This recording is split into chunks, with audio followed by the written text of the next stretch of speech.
place last week, and is that one of those fluke weeks where he caught a couple of passes and some touchdowns, or has he found a place now in that offense, and is he going to become the guy you and I kind of thought he may become in that Philadelphia offense? Yeah, I think he's here to stay. I was very down on Riley Cooper to start the season, and I was actually down on Macklin to start the season.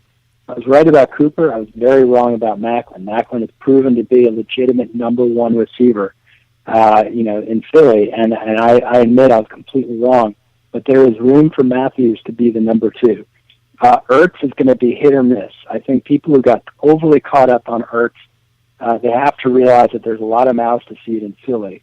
Matthews, the big knock on him, he had some drop balls. If he can figure that out, he is arguably as talented as Macklin and could be kind of that double threat, kind of a Fitzgerald, Michael Floyd in Arizona kind of threat. He might still be a year away from that, but I think Matthews is getting to that point now where he is a legitimate flex starter every week, and roll the dice and see what happens. So the running game isn't really working out. The offensive line is in trouble. Sean McCoy, another buy low kind of guy, is not playing the way he should be. And Nick Foles has proven he can still throw the ball. Last year's miracle season, he's still capable.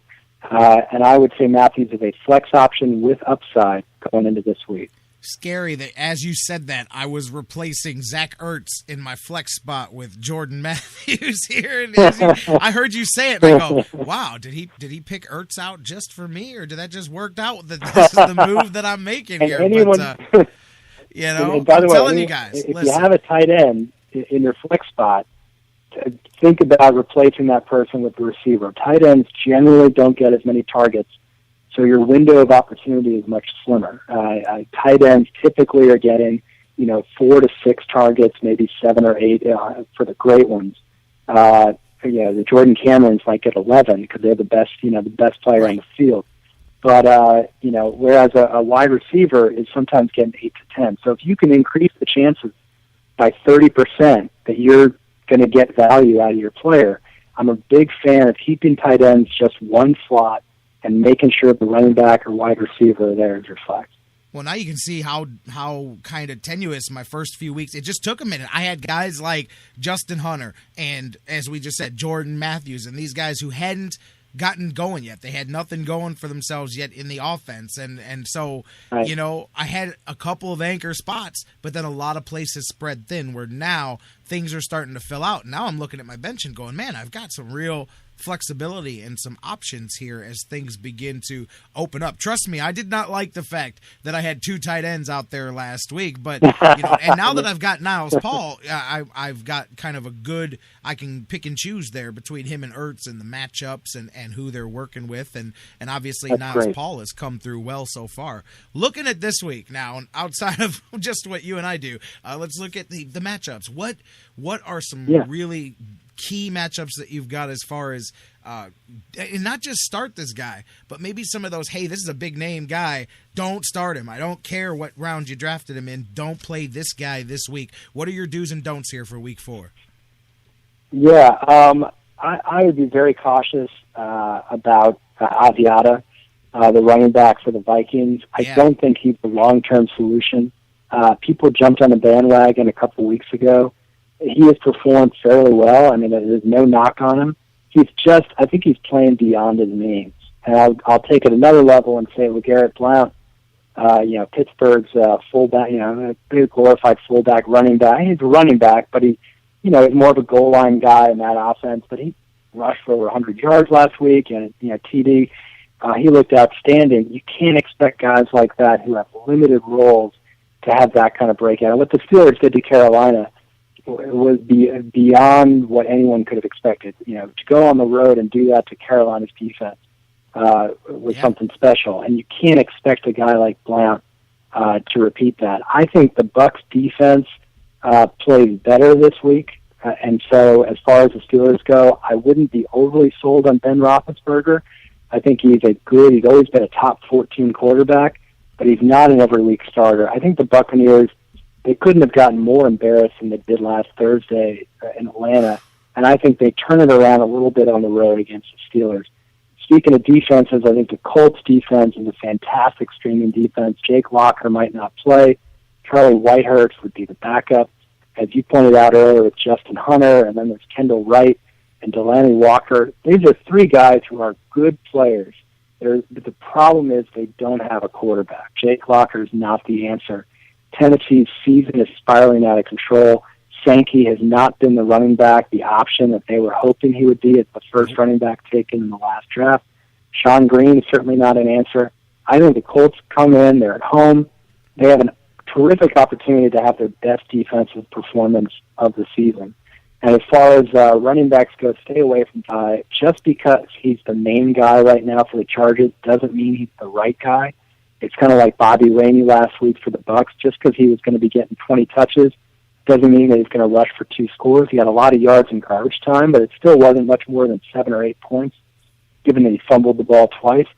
And finally, I'm going to remain on the Torrey Smith bandwagon. Somebody tweeted me the other day, yesterday, and said, Steve Smith or Torrey Smith the rest of the way. And I said Torrey Smith's going to be a better fantasy receiver in total this year than Steve Smith. I believe it. I'm standing by it.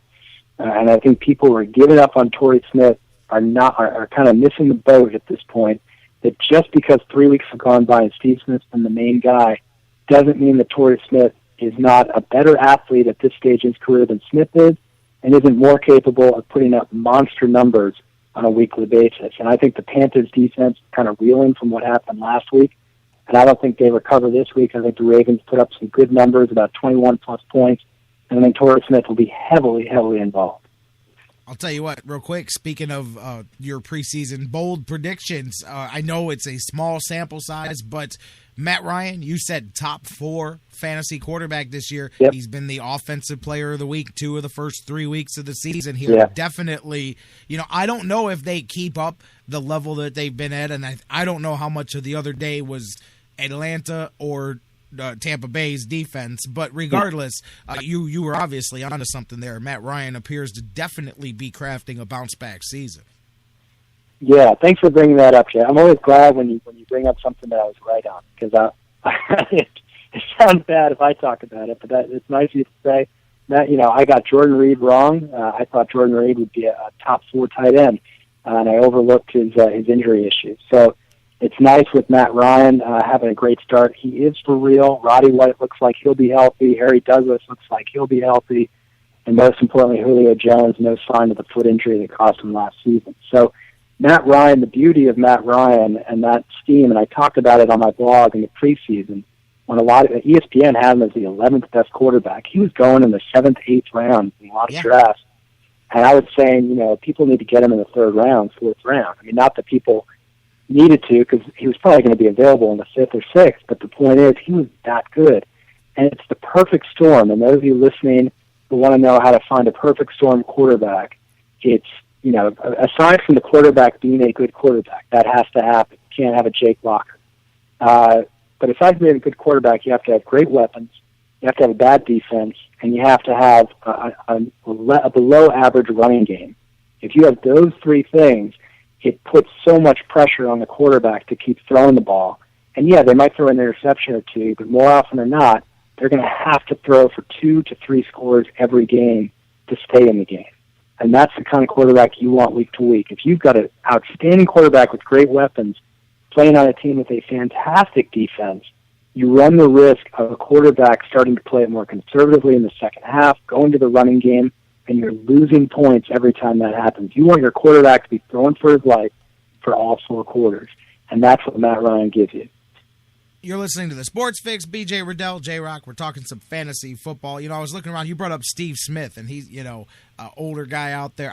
People throw the word old, and I always go, no, he's older. Man, there's a big difference between those 2 words. But another guy similar that I think has caught some people by surprise, and I'm a bit disappointed in myself this year because he's actually a guy that he's, how you got those just steady guys, and sometimes you end up with them every year. Like you go, man, I've had this. Are you going Reggie Wayne? Are you going to say Reggie Wayne? No, I was going to go Fred Jackson. Okay, I like Fred Jackson. I apologize for interrupting you. I was jumping ahead. Fred Jackson. No, you're good, but I love Fred Jackson. The last few years, he's always been, my number 2 or maybe my number 3 back or whatever, and he's dependable, and here he is again this year. A lot of people look past him, and I'm mad at myself because I didn't end up with him this year. So far, so good for him. Even with C.J. Spiller, everybody goes, hey, man, that's your fantasy guy there, but, Fred Jackson's still making it happen for an older guy. Yeah, PPR, Fred Jackson had probably one of the best weeks you can have last week. Yep. In terms of like eight catches, something like 80 yards. 78 yards, yeah, and a touchdown. Yeah. Yeah, I mean, he's doing more at 33 than most quarterbacks can do at 33. I mean, in terms of the impact. I am not sold on Fred Jackson just because of the percentages. Every year that goes by after you turn 30 as a running back, the odds of staying healthy decline pretty dramatically. The thing that's going for Fred Jackson, and what I like what Buffalo's done, is that they've taken a lot of pressure off him this year. He's only rushed about 8-9 times a game, so you're not overworking him. It's much easier to run in the passing game than it is otherwise. He rushed, I think, 200 times last year, and he had a good average, good yards per carry, all that good stuff. But that can take a toll when you're 32 years old. So I like what they're doing in terms of resting him, keeping him fresh, letting C.J. Spiller run it. I wish Bryce Brown would get more involved in that offense. I think they have the chance to have a 3-headed monster, and Bryce Brown is a very talented young running back who has the potential to be the starter, in Buffalo next year if they don't pick up Spiller's contract if Jackson retires. So, Jackson, I know exactly what you're saying. He's one of those guys that kind of gets it done a bunch of weeks. I would encourage people that have Fred Jackson to keep in mind that the clock is ticking on a running back who's 33, and I'm personally staying away from him going forward because I worry about any game being his last game. And I hear you there long term. This week, I think he's a good play this week. Houston has not done well there. I noticed there was 175 yards they gave up to Rashad Jennings. They've given up a rushing touchdown in each game so far. So I think it's a good play this week, but I hear you about that too. Look at that. Houston, defensively, there's some trouble. Offensively, too. Look at Andre Johnson last week. There's a guy, a lot of people probably spent an upper, I don't know how high this year, but an upper draft pick on a guy. Yeah. And that's where the problem, don't you agree, comes in when you go off of a guy's name, when you're the casual fan that goes off of the name and the brand and not the actual what's going to happen this year. I passed on Andre Johnson and Vincent Jackson and Reggie Bush in my second of 2 drafts in the 4th round. They were sitting there. Bush, it might have been a little too early at that point, but it's a PPR league, so it would have made sense. Andre Johnson was sitting there. He got snatched up 2 picks after. I think it was 2 or 3 picks after I went. I ended up going with Matt Stafford. And I said afterwards that I'd rather have Matt Stafford, and even though Stafford's off to a very slow start, as long as I get to the playoffs, I love having Stafford. He's one of those guys who can put up huge numbers, and he's not a guy who's going to have back-to-back terrible weeks. He's genuinely a guy who can rebound and put up top 5 quarterback numbers. I'd rather have a guy like Stafford than a guy like Andre Johnson, who's on the downside of his career. It doesn't mean that he's done. It just means the downside if DeAndre Hopkins starts to step up, and the fact is Houston does not have a quarterback situation that gives Johnson a chance to be Andre Johnson. So it's that dual effect of age and also not a good quarterback, and there's less room for error, essentially, for a guy like Johnson. And that's why when you're drafting, it's too late this year, but going into next year, folks have to realize that just because someone had a good season last year doesn't mean that they're going to have a good season this year. You got to look at what's different. Quarterback situation, defense situation, the teammates and who else is going to be vying for touches, and figure out if there's still a guy who has the potential to put up those same numbers.